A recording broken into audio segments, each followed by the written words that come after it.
diretora financeira do Coletivo Paraciclo, e o Coletivo Paraciclo ele pauta a mobilidade ativa e a mobilidade sustentável, mas tendo como um desses modais principais a bicicleta, pautando a bicicleta. A gente faz incidência política e por melhores condições de deslocamentos ativos e saudáveis. Meu nome é Ana Valéria Ribeiro Borges, atualmente eu estou diretora superintendente da Superintendência Executiva de Mobilidade Urbana de Belém. Eu trabalho nessa área há mais de 20 anos. Eu trabalho basicamente com as áreas de infra, tanto a parte de mobilidade como a parte de saneamento também. A parte de mobilidade incluindo a parte de terminais rodoviários. Meu nome é Paulo Garcia, sou coordenador do Núcleo de Comunicação da Secretaria de Cidadania do Estado. A gente coordena as ações de comunicação da Secretaria, que é a Secretaria responsável por um grande projeto, que é o Territórios pela Paz e, por consequência, as Usinas da Paz. Ele tem caminhado um pouquinho para melhora, mas em passos muito lentos. A gente ainda encontra muita dificuldade. A gente teve um aumento significativo da malha cicloviária, porém as ciclofaixas não são respeitadas, ainda são invadidas por veículos motorizados.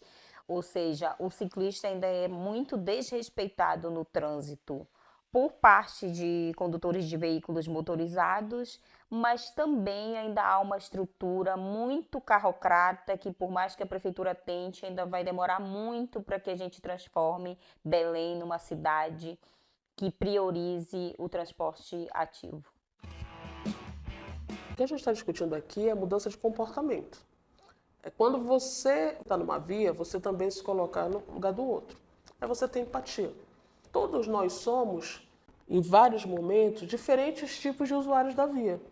A questão toda é que nós temos que também olhar isso no momento em que nós estamos, por exemplo, dirigindo um veículo. A gente tem uma regra, no caso, no trânsito, que é mais forte.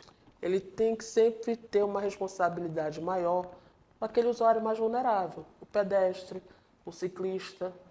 Quando você está num carro e ocorre uma batida, por exemplo, a 40 km por hora entre dois veículos, você percebe que pode ter uma batida, mas ela pode não ter, assim, uma gravidade tão alta. Mas imagina só, um veículo a 40 km atingindo o pedestre ou atingindo o usuário. É diferente. Nossas principais pautas é pedir respeito no trânsito para todos os modais, não só para nós enquanto ciclistas, redução de velocidade e compartilhamento das vias. Mas principalmente, e aí eu sempre falo que a gente cobra muito infraestrutura cicloviária, mas a gente, acima de tudo, e o mais importante, é o respeito no trânsito. Porque Belém, para chegar a 100% de infraestrutura cicloviária, vai demorar muito. Muito. Tem ruas que eu diria que é até impossível. Eu pedir que implante uma ciclovia aqui seria um absurdo, porque aqui a gente não tem água encanada. Mas a gente também tem que discutir a nossa responsabilidade também como cidadão. Porque senão eu estou sempre transferindo para o outro a responsabilidade sobre um ato que é individualizado. Transferir a responsabilidade para terceiros, ela nem sempre é a melhor solução. O poder público ele tem a responsabilidade do fato, assim como todos nós também o temos.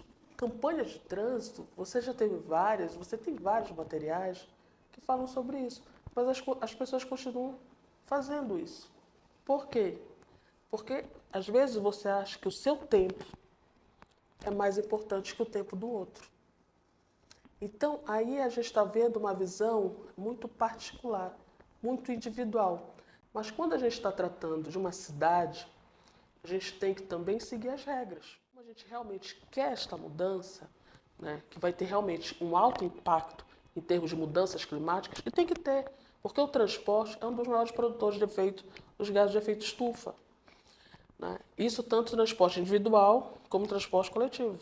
Então, como é que nós vamos fazer essa mudança gradativa, mas garantindo que todas as regiões do país tenham esse acesso? Quando eu discuto a mobilidade, mas eu estou discutindo a política industrial do país, a política tributária, eu estou discutindo tudo aquilo que permeia a implantação de uma mudança de matriz energética. O transporte ele precisa evoluir.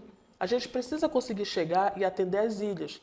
Nós precisamos integrar o transporte fluvial com o transporte rodoviário. Porque eu tenho usuário nas ilhas que estudam, que trabalham. Como é que esse usuário se desloca? A gente olha para todo mundo, mas eu preciso ter pesos diferentes e ações diferentes para conseguir fazer com que vocês, que têm algumas circunstâncias que os distinguem, eu consiga analisar de uma forma similar. Vejo como legado aquelas obras estruturais que vão nos permitir talvez um reposicionamento em relação aos vários pontos. Mas a questão de melhorias no sistema viário, tudo isso independente de COP. É óbvio que com a COP nós temos uma janela de oportunidades diferentes e nós temos que aproveitar. É o nosso exercício como cidadão. A gente não pode deixar parar aí. A gente tem que cobrar. Você tem que cobrar isso das autoridades.